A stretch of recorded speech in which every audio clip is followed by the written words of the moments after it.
Holidays-nale, adu namma GT Holidays da.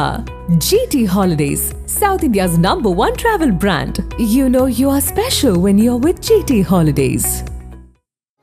மணக்கும் Madurai mutton biryani, பஞ்சு மாதிரி பரமக்குடி பன் பரோட்டா, தொடக்கரி போண்டா, இறால் வடைய சாப்பிட பாண்டி பஜார் பசும்பொன் ரெஸ்டாரண்ட்டுக்கு வாங்க. இனி மதுரை உணவை சென்னையிலேயே ருசிக்கலாம். மணிமேகலை. எனக்கு மணியை வந்து நான் குக் வித் கோமாளி பார்க்கும்போதுல இருந்தே பிடிக்கும். மணிமேகலை எப்படின்னா அகைன் வந்து ஹார்ட் ஒர்க்கருங்க. அந்த பொண்ணு வந்து என்ன சொல்றது, எந்த ஒரு விஷயத்துக்குமே ஒரு எஃபர்ட் போடுறது இருக்குல்ல. மணிமேகலை கலாய்க்கிற மாதிரி என்னெல்லாம் கலாய்ச்சாங்கன்னா நான் அடுத்த நாள் ஒர்க் பண்ணுவேனான்னு எனக்கு தெரியாது.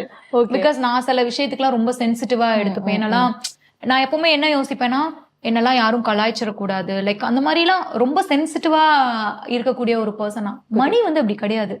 அவளை அவளை கண்டென்ட்ல நீங்க பாப்பீங்க, அவளை பயங்கரமா கலாய்ப்பாங்க. டவுன் டு எர்த் இறங்கி வேலை பார்ப்பா. ஃபன் பண்ணு. இவ ஓப்பனா ஃபன் பண்ணுவாள்ல. பாய் கெட்ட போட்டு, நான் அகைன் சொன்னேன்ல, பாய் கெட்ட போட்டுவானா பாய் கெட்டப்ல வந்துருவா, வேஷ்டி கட்டிட்டுவானா வேஷ்டி கட்டிட்டு வந்துருவா, மீச வச்சுட்டுவானா வந்துருவா. அப்புறம் இன்னும் இறங்கி ஃபன் பண்றது இருக்குல்ல. என்னால பண்ண முடியாததெல்லாம் அந்த பொண்ணு பண்ணும். நல்ல ஹார்ட் ஒர்க்கர் அந்த பொண்ணு வந்து. அகெயின் அந்த பொண்ணு திறமையை மட்டுமே நம்பி இருக்கக்கூடிய ஒரு பொண்ணு. ஸோ அதனால she will reach more heights. Next Pugazh. Again வந்து one more pillar of CWC. எப்படின்னா நம்மள ரொம்ப கம்ஃபர்ட்டா வச்சுப்பாரு. சொல்லம் ஓகேல ஆல் குட்ல ஓகேல அப்படின்னு சொல்லிட்டு பயங்கர எந்த சிச்சுவேஷன் இருந்தாலும் கம்ஃபர்ட்டா வச்சுக்கிறது, சமையலுக்கு ஃபுல்லா ஹெல்ப் பண்றது, அண்ட் பயங்கர அதுக்கேற்ற மாதிரி ஃபன் எல்லாமே மிக்சிங்கா இருக்கும். ரொம்ப டேலண்டடான ஒரு பர்சன், அதுல டவுட்டே கிடையாது. ஓகே, இப்போ லைக் இந்த சீசன்ல புகழ் வந்து எல்லாரும் கொஞ்சம் டவுன் பண்ணிட்டாங்க அப்படின்ற ஒரு ஃபீல் வந்து நிறைய பேருக்கு இருந்தது இல்லையா? உங்களுக்கு பர்சனல் அப்படி இருந்தது? பிகாஸ் ஏன்னா முன்னாடி சீசன்ஸ்க்கும் இப்போக்கும் ஒரு பெர்ஃபார்ம் பண்றதுக்கோ சம்திங் ஏதோ ஒரு இடத்துல இல்ல பெர்ஃபார்மன்ஸ் ஒண்ணுதான். அவர் என்ன போன சீசனுக்கு எக்ஸ்ட்ரா பண்ணணும், இந்த சீசன் கொஞ்சம் கம்மியா பண்ணணும்னு நினைச்சிட்டு பண்றாரா? அப்படி கிடையாது. பெர்ஃபார்மன்ஸ் தான். ஒரே விஷயத்த மேபி ஒரே பர்சனை பார்க்கும்போது, அதுதான் நான் சொல்றேன், ஒரு பிளேஸை ரீப்ளேஸ் பண்ண பர்சன்ஸ் வந்துட்டே இருப்பாங்க. அப்போ வந்து லாஸ்ட் சீசன்ல வந்து குரேஷி இந்த அளவுக்கு ஹிட்டானு எனக்கு தெரியாது. பட் இந்த சீசன்ல வந்து குரேஷிய ரசிக்கிறவங்க இன்னும் கொஞ்சம் எக்ஸ்ட்ரா இருந்தாங்க கம்பேர் டு ப்ரீவியஸ் சீசன். அது மாதிரி அதே புகழ் அதே காமெடி தான். போன சீசன் ரசிச்சவங்க, ஏன்னா இங்க நம்ம பீப்புளோட மைண்ட் செட் இப்படி இருக்குன்னா, ஈஸியா கொஞ்சம் டக்குன்னு புட் டவுன் பண்ணிடுவாங்க. அது வந்து கொஞ்சம் பப்ளிக் கொஞ்சம் எல்லாரையுமே தட்டுறது, லைக் புட் டவுன் பண்றது, அது ரொம்ப ஈஸியா ஆயிடுது. அது பண்ணக்கூடாதுன்னு நான் நினைக்கிறேன். இதுல யார பத்தி பேசணும் அப்படின்னு இவங்க கேட்பாங்க. இப்போ தளபதி பத்தி உங்களுக்கு நான் ஒரு வேற செக்மெண்டே வச்சிருக்கேன். இர்ஃபான் பத்தி. இர்ஃபானோட நான் ஹானஸ்டா சொல்லணும்னா, நான் கொஞ்சம் டிவிலாம் பார்க்க மாட்டேன், யூடியூப்ஸ்லாம் அவ்வளவா விளாக்ஸ் அதெல்லாம் எனக்கு ஃபாலோ பண்ற பர்சனா கிடையாது. ஓகே, இவர் ஃபுட் விளாக்ஸ் பண்ணிட்டு இருக்காருன்னு தெரியும், ரிவ்யூ பண்ணிட்டு இருக்காருன்னு தெரியும். ஓகே, மத்தபடி இர்ஃபானோட ஷோஸ் கூட நான் ஒரு எபிசோட் கூட முழுசா பார்த்தது கிடையாது யூடியூப்ல. ஏன்னா எனக்கு அந்த ஹேபிட் இல்ல. ஓகே, எனக்கு யூடியூப் பாக்குற பழக்கம் இல்ல. நான் பாக்குறதெல்லாம் கோபி சுதாகர் அவங்களோட பரிதாபங்கள் காமெடியை தவிர பெருசா யூடியூப்ல சத்தியமா எதுவும் பார்த்தது கிடையாது. அதனால எனக்கு இர்ஃபானோட ஃபுட் ரிவ்யூ பத்திலாம் எனக்கு தெரியாது. சரி, ஓகே, அப்படி இருந்தும் சடனா ஷோக்குள்ள வந்தாரு. இர்ஃபான் கொஞ்சம் அவரை கலாய்ச்ச அதெல்லாம் கொஞ்சம் அந்த செட்ல கொஞ்சம் நல்லா என்ஜாய் பண்ணுவாரு. அவரை பங்கமா கலாய்ப்பாங்க, பட் அதெல்லாம் கொஞ்சம் ஜாலியா என்ஜாய் பண்ணிக்கிட்டு இருப்பாரு. சோ அந்த மாதிரி என்ன சொல்றது, நல்லாவும் குக் பண்ணுவாரு. அவ்வளவுதான் சொல்றதுக்குன்றீங்க?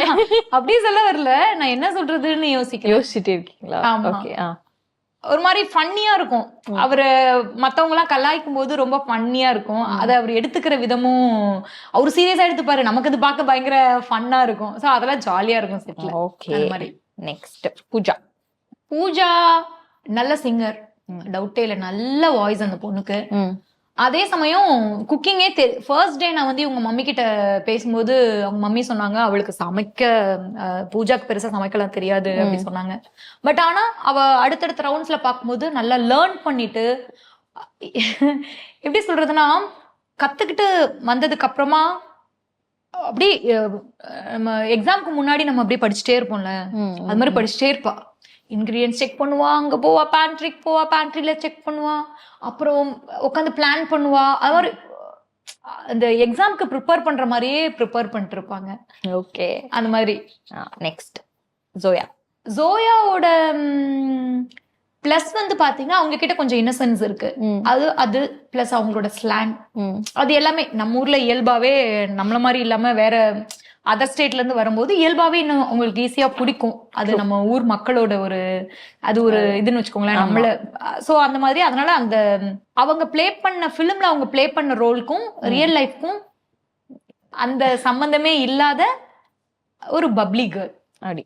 Okay, done. VTV sir energetic young man. அவர் வந்து அவரோட எனர்ஜியை நம்மளால மேட்சே பண்ண முடியாது. அந்த மாதிரி எப்பவுமே ஃபன் பண்ணிட்டு 24/7 ஆக்டிவ் மோட். அவர் ஒரு ஜோன்ல இருப்பாரு.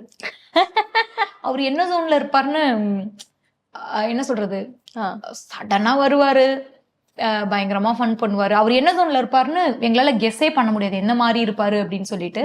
ஆனா ஃபன் பண்ணிட்டு ஜாலியா அந்த ஷோக்கு என்ன எஃபர்ட் பண்ணுமே அதெல்லாமே இறங்கி ஒர்க் பண்ணக்கூடிய ஒரு பர்சன். ஓகே. அக்ஷய் கமல் வந்து அகைன் ஃபர்ஸ்ட் பெஞ்ச் ஸ்டூடெண்ட் மாதிரி ஒர்க் பண்ணணும், நல்லா குக் பண்ணணும். ஏன்னா குக்கிங் இவங்கெல்லாம் லேர்ன் பண்ணிட்டு வந்து பண்றாங்க இல்லையா. இயல்பா குக் பண்றவங்களுக்கும் குக்கிங் கத்துட்டு வரவங்களுக்கும் நிறைய டிஃபரன்ஸ் இருக்குல்ல. ஸோ இவங்க பூஜா எல்லாமே அந்த குக் பண்ணும் அப்படின்னு அந்த கான்சியஸ்லயே இருப்பாங்க. ஓகே. ஒரே செட்ல 2 ஃபர்ஸ்ட் பெஞ்சர், அதுவும் வந்து அவங்க லேர்ன் பண்ணி வரவங்க, நீங்க வந்து ஆல்ரெடி லேர்ன் பண்ணி எல்லாத்தையும் மைண்ட்ல வச்சுட்டு வரவங்க. இல்ல அப்படி இல்ல, இப்ப புதுசா ஆல்ரெடி குக்கிங் பழக்கப்பட்டவங்களுக்கும் புதுசா குக் பண்றவங்களுக்கும் ஒரு டிஃபரன்ஸ் இருக்கும் இல்லையா. அப்போ வந்து இவங்களுக்கு வந்து நல்லா பண்ணணும் அந்த தாட்லயே அப்படி நம்ம ஒர்க் பண்ணணும். அப்படியே டென்ஷனாவே அக்ஷயலா ஒரு டிஷ் வந்து அக்ஷயலா எந்த டிஷ் பண்ணாலும் அந்த லாஸ்ட் மினிட்ல அப்படியே டென்ஷனாவே அது கரெக்டா வந்துடும். அந்த மாதிரியே இருக்கிற ஒரு person. Sujika she is very sweet. Oh my God, எனக்கு உங்களை ரொம்ப பிடிக்கும். Sweet, cutie.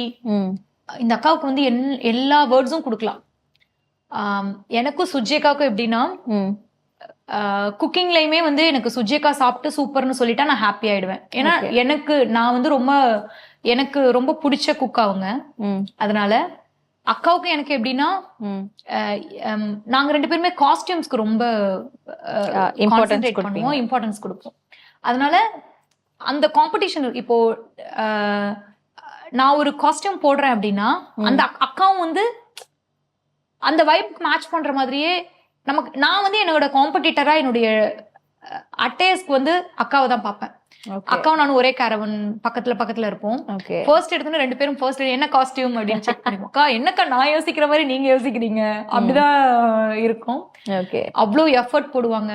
அவங்க வெரி கியூட், ரொம்ப ஹார்ட் ஒர்க்கர். எல்லாமே அவங்களுக்கு இயல்பா குக்கிங் சூப்பரா வரும். ஸோ எல்லாமே அவங்க வந்து ஒரு கம்ப்ளீட் பேக்கேஜ். அவங்க நீங்க ஒவ்வொரு எபிசோட்லயும் ஒரு லுக்ல தான் இருப்பாங்க. அவங்க செல்ஃப் க்ரூமிங்ன்றது வந்து அவங்களுக்கு அவ்வளவு அழகான ஒரு விஷயம். நான் அவங்களதான் காம்படிட்டரா பார்ப்பேன். ஓகே, இன்னைக்கு இந்த லுக்ல வந்திருக்கீங்களா, ஓகே இந்த ட்ரெஸ் நல்லா இருக்கு, நெக்ஸ்ட் வீக் நான் இதை பண்றேன் அப்படின்னு. ஓ இது நல்லா இருக்கேடா அந்த காம்போ, சரி ஓகே நெக்ஸ்ட் வீக் நான் எடுத்துக்கிறேன். இப்போ நான் முன்னாடியே பேசிப்போம், நீங்க இந்த கலர் வேர் பண்ணாதீங்க, நெக்ஸ்ட் வீக் நான் இந்த கலர் வேர் பண்ண போறேன் அப்படின்னு சொல்லி நாங்க வந்து எங்களுக்கு ட்ரெஸ்ஸுக்கு நாங்க ரொம்ப ப்ரிஃபரன்ஸ் கொடுப்போம் நானும் அக்காவும். அதனால அதெல்லாம் நாங்க பேசிப்போம். நைஸ். பிரியங்கா வந்து ஒரு கம்ப்ளீட் பேக்கேஜ். அவங்க வந்து நீங்க டவுட்டே கிடையாது, அவங்க வந்து ஒரு ரீப்ளேஸே பண்ண முடியாத ஒரு ஆங்கர். அவங்களோட பிரியங்கா வந்து எனக்கு ரொம்ப பிடிச்ச ஹோஸ்ட் கூட. அவங்கள ஆக்சுவலி ரீப்ளேஸே பண்ண முடியாது. பிரியங்காவை ஈக்குவல் பண்ற மாதிரி ஒரு ஆங்கர் நீங்க எடுக்கணும்னா அது கொஞ்சம் டஃப் தான். ஏன்னா அவ்வளோ டேலண்டடான ஒரு பர்சன். என்னால சில விஷயம்லாம் பண்ண முடியாதுன்னு இருக்கு. கலாயெல்லாம் வாங்கிக்கிறது, அப்புறமா இறங்கி காமெடி பண்றது, அந்த மாதிரிலாம் பண்ணுவாங்க இல்லையா, தன்னை டவுன் பண்ணிட்டு காமெடி பண்றது, அதெல்லாம் வந்து அந்த பொண்ணை ரீப்ளேஸ் பண்ண முடியாது. அப்படி ஒரு ஸ்ட்ராங்கான ஆங்கர். ஓகே, அதுல டவுட்டே கிடையாது. ஷோல உங்க கூட குக்கா இருந்திருப்பாங்க இல்லையா, அந்த ஒரு பாண்ட். எல்லாருமே பயங்கரமா ஒரு மாதிரி நீங்க ஷோல பாக்கும்போது தான் அது வந்து ஜாலியா இருக்கும். அங்க சமைக்கும் போது எங்களுக்கு பயங்கர டென்ஷனா இருப்பீங்க. ஓகே. அது வந்து எனக்கு இவங்கள விட எனக்கு சுஜிகாவோட தான் பாண்ட் அதிகம். ஓகே. நான் பிரியங்கா கிட்ட வந்து நான் கொஞ்சம் மத்த எல்லாத்தையும் பேசுறதை விட நான் சுஜிகா கிட்ட தான் கொஞ்சம் எக்ஸ்ட்ராவா பேசுவேன். அவங்க கிட்ட தான் எப்பவுமே க்ளோஸா இருப்பேன். இப்ப எனக்கு பிரியங்காவே நீங்க சாப்பிட வைக்க முடியாது. அகைன் சுனிதா மாதிரி தான். அவங்க 2 பேரையும் சாப்பிட வைக்க முடியாது. சோ இவங்களா சாப்பிட்டாங்கன்னா எனக்கு ஜாலி ஆயிடும். நோட்டீஸ் இப்ப ஷோல நம்ம என்ன சமைச்சு கொடுத்தாலும் இப்போ எல்லாரும் சமைக்கிறதையும் சாப்பிடுறதுன்னு எல்லாருமே இருப்பாங்க. சில பேர் ரொம்ப பெக்யூலரா இருப்பாங்க. இதான் சாப்பிடணும் இதை சாப்பிடக்கூடாதுன்னு இருப்பாங்க. அந்த மாதிரி கேட்டகரிஸ்ல இருக்கிறவங்க சுனிதா அண்ட் பிரியங்கா இவங்க எல்லாம் நீங்க எல்லாத்தையும் சாப்பிட வைக்க முடியாது. இவங்க எல்லாம் சாப்பிட்டாங்கன்னா ஓகே நம்ம டிஷ் சூப்பர். அது எனக்கு அப்ப குக்கா இருக்கும்போது இப்ப பிரியங்கா வந்து இப்போ சுஜிகா பிரியங்கா நான் ஒரு 2-3 பேர் தான் நான் காம்படிட்டரா பார்ப்பேன். அவங்களுக்கு ஒண்ணு இருக்கும்ல இவங்க நம்மளோட குக்கிங் சொன்னா சூப்பர் குட் அப்படி நமக்கு ஒரு காம்படிட்டர் மாதிரி ஃபீல் ஆகும்ல. அப்படி வந்து பிரியங்கா வந்து இது நல்லா இருக்கு என்ன டிஷ் அப்படின்னு அவங்க சுஜிகா இவங்க எல்லாம் கேட்டாங்கன்னா ஹாப்பி ஆயிடும். ஓகே அப்போ அவங்களுக்கு பிடிச்சிருக்கு டிஷ் லைக் அந்த மாதிரி. ஓகே. பிரியங்கா வந்து இறங்கி காமெடி பண்ற ஒரு அந்த ஸ்டேஜ ஓன் பண்ணிக்கிறதுன்னு ஒண்ணு இருக்குல்ல, அது வந்து அவங்க பயங்கரம். இந்த கொஸ்டின் வந்து கண்டிப்பா ஏன்னா நிறைய பேர் நிறைய இடத்துல அவங்கவுங்க தரப்ப வந்து சொல்லிட்டாங்க. ஆனா லைக் திவ்யாக்காக பேச போய் தான் இப்படி ஒரு சண்டையே ஆரம்பிச்சுது அப்படின்றது வந்து எல்லாரும் ஏதேதோ ஒரு இடத்துல வந்துட்டு பதிவு பண்ணியிருந்தாங்க. ஸோ நீங்க சொல்லுங்க இந்த 2 பேருக்கு உண்டான சண்டை. ஏன்னா உங்களுக்காக பேச போனே லைக் ஆரம்பிச்ச பிரியங்கா வந்துட்டு இவங்க வந்து நீங்க ஆங்கரா இந்த இடத்துல நான் தான் அப்படின்ற ஒரு சண்டை ஏற்பட்டது இல்ல. ஸோ நீங்க சொல்லுங்க அந்த இடத்துல உங்களுக்காக ஆரம்பிச்ச ஒரு ஃபைட் 2 பேருக்கும் இப்ப வேற மாதிரி 2 பேரும் வேற வேற இடத்துல வேற வேற திசை நோக்கி இது வந்து உண்மையை சொல்ல போனோம்னா மீடியா பீப்புளா இருக்கலாம், இல்லைன்னா எதுவுமே தெரியாத நார்மல் மக்களா இருக்கலாம். ரொம்ப ஸ்பெக்குலேட் பண்ணி வேற வேற விதத்துல அது வந்து ட்விஸ்ட் அண்ட் டர்ன் பண்ணி சொல்றாங்க இல்லையா. பட் ஆக்சுவலா ஆக்சுவலி என்ன தெரியுமா, அது என்னோட எபிசோட்ல நடந்ததுதான். என்னோட எவிக்ஷன் அப்போ நான் கிளம்புற அன்னைக்கு நடந்த ஒரு இஷ்யூ தான். 2 பேருமே ரொம்ப நல்லா பிரியங்காவையும் சரி மணிமேகலையும் சரி யாரையுமே நீங்க வந்து டேலண்ட் வந்து இங்க ஒருத்தர் குறைஞ்சவங்க ஒருத்தவங்க கம்மின்னு கிடையவே கிடையாது. ட்ரூ. இண்டிவிஜுவலா 2 பேருமே வெரி ஸ்ட்ராங். அந்த 2 பொண்ணுங்களுமே இண்டிவிஜுவலா மேல வந்தவங்க கண்டிப்பா. ஓகேவா, யாரோட ஷேடோலயும் இருந்துட்டோ அந்த மாதிரி இல்ல. அவ்வளோ டேலண்டடான பர்சன். நீங்க 2 பேருமே நீங்க ரீப்ளேஸே பண்ண முடியாது. அப்படி ஒரு இண்டிவிஜுவல் விமன் அவங்க 2 பேருமே. அவ்வளோ ஏர்ன் பண்றாங்க, அவ்வளோ உழைக்கிறாங்க, அவ்வளோ ஏர்ன் பண்றாங்க. பட் எதுக்கு மத்தவங்களுக்கு எதுக்கு இந்த ஸ்பெகுலேஷன்ஸ் நான் கேட்கிறேன். அதெல்லாம் வேண்டாம், அவங்கள விட்டுருங்க. நீங்க அவங்கள போட்டு பிடிக்கலன்னு போட்டு அடின்னு அடிச்சு it's done, it's over. Again அதை போட்டு இல்ல. பட் ஆனா உங்களுக்கு வந்து தோணுச்சா, ஏன்னா உங்களுக்காக லாஸ்ட் ஃபியூ வேர்ட்ஸ் பேசணும்னு சொல்லிட்டு பிரியங்கா வரதா ஒரு விஷயம் வந்து எல்லாரும் சொன்னதை வச்சுதான் நான் அதை கேட்கறேன். லைக் அவங்க சொல்றாங்க இந்த இடத்துல மணிமேகலை வந்து இல்ல போதும் நீங்க பேசினது போதும் அப்படின்னு ஸ்டாப் பண்றாங்கன்ற மாதிரி சொல்லியிருந்தாங்க இல்லையா. ஆக்சுவலா என்ன அதுதான். ஏன்னா நிறைய பேர் ஒன்னொன்னு ஒரு விதமா சொல்றாங்க. ஆரம்பத்துல நிறைய சப்போர்ட் வந்துட்டு மணிமேகலை சைடு இருந்த மாதிரி எல்லாரும் இப்போ வரைக்குமே வந்து பிரியங்கா வந்து கொஞ்சம் ரொம்ப டீப்பா பேஷ் பண்றாங்க. பட் உள்ள என்ன நடந்தது அப்படின்னு யாருக்குமே தெரியாது. அதுதான் சொல்றேன், அது தெரியாமலே இருக்கட்டுமே.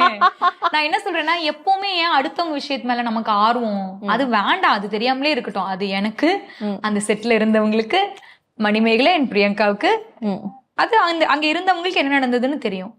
அது இப்போ ஈவன் இப்போ பிரியங்காவை திட்டின குரூப் மணிமேகலை திட்டிருக்காங்க, மணிமேகலை திட்டின குரூப் பிரியங்காவை திட்டிருக்காங்க. ஸோ மாறி மாறி எல்லாம் பண்ணி முடிச்சிட்டீங்க. அது வேண்டான்றேன். இன்னொரு விஷயத்துக்குள்ள அந்த ஆர்வமே நமக்கு வேண்டான்ற. அது நம்ம லைஃப்க்கு பைசாக்கு பிரயோஜனம் இல்லை. நம்மளோட இஎம்ஐ நம்ம தான் கட்டணும், நம்ம வண்டிக்கு நம்ம தான் பெட்ரோல் போடணும், அதுக்கு நம்ம தான் உழைக்கணும். சோ இதெல்லாம் நமக்கு நிறைய வேலை இருக்கு. அடுத்தவங்க லைஃப்ல என்ன நடக்குது, பர்சனல் என்ன நடக்குது, அது நமக்கு வேண்டாம். எனக்கு தெரியும், ஆனா நான் சொல்ல மாட்டேன். Well set. அப்பா தெரியும் அங்க என்ன நடந்தது எனக்கு தெரியும், ஆனா நான் சொல்ல மாட்டேன். why should I tell you? ஆஹா, சிம்பிள், அவ்வளவுதான். ஏன் நான் சொல்லணும், தேவையில்ல. அது உங்களோட ஸ்பெகுலேஷன்ஸ் இல்ல, அது நீங்களே போட்டு யோசிச்சுட்டு இருக்குங்க. அது வேண்டான்றேன். ஏன் எப்பவுமே ஒரு விஷயத்துக்கு அவங்க வாழ்க்கையில என்ன நடந்திருக்கும், இவங்க வாழ்க்கையில நடந்திருக்கும், இவங்க என்ன சொன்னாங்க, அவங்க என்ன சொன்னாங்க, அதெல்லாம் வேணாம். வேற மாதிரி ஆன்சர், சீரியஸா வேற மாதிரி ஆன்சர். ஓகே, நம்ம நிறைய விஷயங்கள் சீரியஸா சிவிசி பத்தி எல்லாம் பேசிட்டோம். இது ரொம்ப சூப்பரா இருந்தது. அது பாக்குறதுக்கே அவ்வளவு அழகா இருந்தது. ரொம்ப சூப்பரா ஸ்போர்ட்டிவா நிறைய விஷயங்கள் வந்து இதுதான் அப்படின்றத போல்டாவும் சொன்னீங்க. அண்ட் தேவையில்லாத விஷயத்தெல்லாம் தேவையில்லை, அதை அப்படியே தூக்கி வைங்க அப்படிங்கறதுலயும் ரொம்ப தெளிவா இருந்தீங்க. இந்த ஒரு தெளிவு அழகு எல்லாம் சேர்ந்த மாதிரியான இந்த ஒரு கான்வர்சேஷன் வந்து ரொம்ப அழகா இருந்தது. Thank you so much for that. Thank you so much. Diwali எல்லாருக்கும் ஹாப்பி திவாலி அகைன். ஸோ எனக்கு ஹாப்பியா இருக்கு. ஸோ ஒரு ரொம்ப நாளுக்கு அப்புறம் நான் இன்டர்வியூக்கு வரேன். ஆஃப்டர் வாழை சக்சஸ்லாம் முடிஞ்சதுக்கு அப்புறம் ஒரு இன்டர்வியூக்கு வந்திருக்கேன். ரொம்ப ஹாப்பியா இருந்துச்சு. எம்பாரஸ் பண்ற மாதிரி அந்த கொஸ்டினும் கேட்காம நானும் ஜாலியா என்ஜாய் பண்ணேன். Thank you so much. உங்களுக்கும் தீபாவளி வாழ்த்துக்கள் ஆதன் சார்பாக. அடுத்த வருஷம் இன்னும் நிறைய படங்கள்ல நாங்க உங்களை வந்து பார்க்கணும். அப்படியே பிஸியா இருக்கணும் திவ்யாவை. நாங்க வந்து எப்ப கேட்டாலும் இல்லங்க நான் கொஞ்சம் பிஸியா இருக்கேன், ஆனா உங்களுக்கு நான் இன்டர்வியூ கொடுக்க அடுத்த வாட்டி ஃபோன் பண்ணுங்க. இப்ப நான் சொல்றேன் இல்லங்க நான் பிஸியா இருக்கேன். ஐயோ அந்த அளவுக்கு செஞ்சுட்டோம். But seriously it was nice having you. Thank you so much. இதே போல இன்னும் நிறைய செலிபிரிட்டிஸோட நம்ம வந்து திவாலி ஸ்பெஷல்லையும் சரி ஆதன் மீட் அண்ட் ட்ரீட்லயும் நிறைய பார்க்க போறோம். தொடர்ந்து பார்த்துட்டே இருங்க. இன்னும் நிறைய வீடியோஸ் பார்க்கறதுக்காக ஆதன் சினிமாவை சப்ஸ்கிரைப் பண்ணுங்க. நான் விஜய் நிலோஃபர் பாய் சொல்லிட்டு கிளம்புறேன். ஆதன் வியூவர்ஸ் எல்லாருக்கும் ஹாப்பி திவாலி. பத்திருச்சு ஐயோ இப்போ பத்திருச்சு.